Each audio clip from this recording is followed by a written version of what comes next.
Hello, my name is Sridharan. I take care of the delivery organization of Berry Muller Engineering Services Division. Today, I want to talk about the gap between the industry and the institution. Particularly when the students join the industry, they see there is a big difference between what they studied in the college and what they actually work on a day-to-day basis. Companies have found out ways to bridge the gap.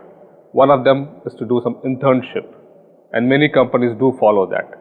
Some companies have gone to an extent where they introduce course in the final semesters so that the students are ready and undergo certain portion of the training before they come and join the industry.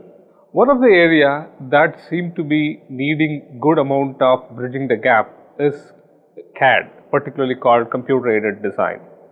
Students have a lot of innovativity and creativity to try and develop their own ideas, and CAD helps them immensely to come up with those ideas into a nice solution. But what happens is when they really try to put it in a practical situation, those ideas may not be feasible. That is the gap that we are talking about. And CAD has facility to do all kinds of ideas into a creative solution. People try to come up with unique ideas and innovative solutions by doing a lot of 3D CAD models in the CAD environment. Sometimes these CAD cannot be actually made into a practical solution. That's the gap that we wanted to avoid.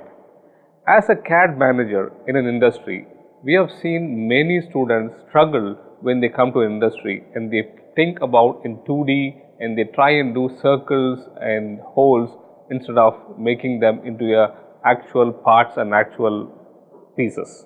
Engineering students who are aspiring to do computer-aided design have great skills of coming up with innovative and creative ideas.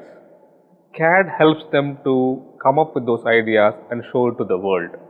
Unfortunately, these ideas and creative solutions may not work on a practical basis due to limitations where it can be manufactured or it cannot be manufactured. As a CAD manager, we have seen many students coming from many industries having few gaps when they actually work on a product. Engineering drawing is one of the media that has been communicated between one industry to other. This is the language between engineers. We want to make sure that those ideas are captured well and those are represented and interpreted very well when they communicate. One among them is called geometric dimensioning and tolerance. We call it as GD&T. This is the international language between engineers.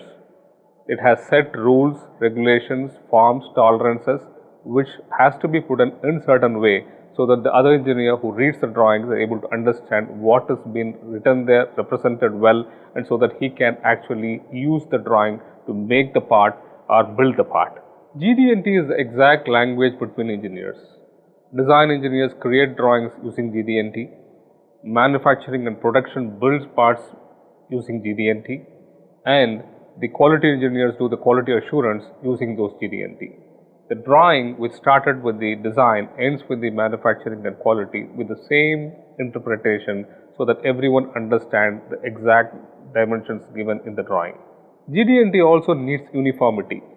That does not allow assumptions and interpretation between people when they see in a different language. It needs to have the same information right from the design till the inspection so that the drawings are very clear.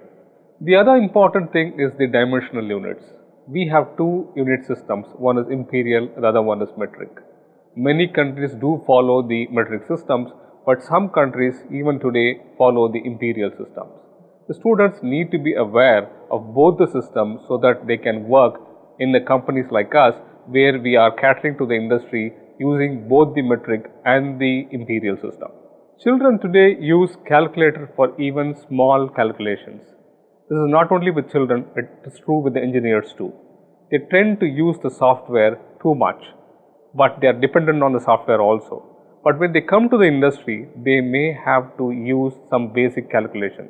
They cannot be dependent on software all the time because they might be in the field. They have to remember certain basic requirements and calculations, and they may have to do it by their own. The next desirable qualification is finite element analysis. In today's world, people do manufacture product and they test for their reliability. But things have changed. They want to do analysis first before even manufacturing. They call it as working prototype. Sometimes they build it or even optimize it to the best before it is getting manufactured. Every institution today provides finite element analysis as a basic course in their final semesters or during their college days.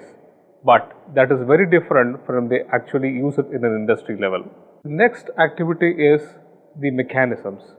People need to be aware about various kinds of mechanisms that they use in the industry today. From what my knowledge is, there are 62 mechanisms available and people do use those mechanisms right from robot to CNC lathe. One can use any mechanism but need to be aware what mechanism to be put in where, and this is purely common sense sometimes. The industry exposure is one among the important activity the student need to do before they enter into the industry. During their last year in their college, they try and go and work in an industry in a small period. Either they call it as an internship or they have some practical experience when they meet or work in an industry. This is very important and immensely required for someone to be aware about what exactly the industry is expected out of them. Industry exposure is practiced worldwide. Students get opportunity to go to an industry and work in a practical work environment and understand what is happening there in an actual scenario. Sometimes that gives them a good understanding also to use it in the future business. Students need to have a good imagining and creative knowledge. Innovation is so important that anything that they come up with need to be presented to the rest of the people. They provide in a 2D environment today, but 3D does help us to make sure that everyone understands what their creative idea is. There is always a difference between theory and practical. Students try to do things in theoretical, they learn many theories, but when it comes to the practical world, there is always a difference. We do some well symbols, for example, and put it in a nice drawing. But when it comes to the manufacturing, you see very different well that has happened in the manufacturing. This is the example that I used to give for students when they come and join me. When I came to an industry, I was asked to design a sprocket. The sprocket is of 57 teeth, 1.5 inch pitch and a duplex sprocket. I was asked to draw in 1:5 scale. I drew it very well. But when the sprocket actually came manufactured, I was very surprised. It was as big as a piece of metal and I couldn't even imagine that I drew this sprocket. It was so heavy that I couldn't even move the sprocket. That is the example that I am talking about. Today, engineers use CAD, they use monitors, they make drawings and models in a small monitor. But this real size is very different. We need to imagine, we need to understand what the differences are. That is called visualization, that is called imagining power, and that is need to be innovative as well. Lastly, with the world going green, the students need to be aware about the green initiatives. Reusability, eco-friendly material and less carbon footprint are the talk of the world today. And our designs and future designs need to be in that angle. Thank you.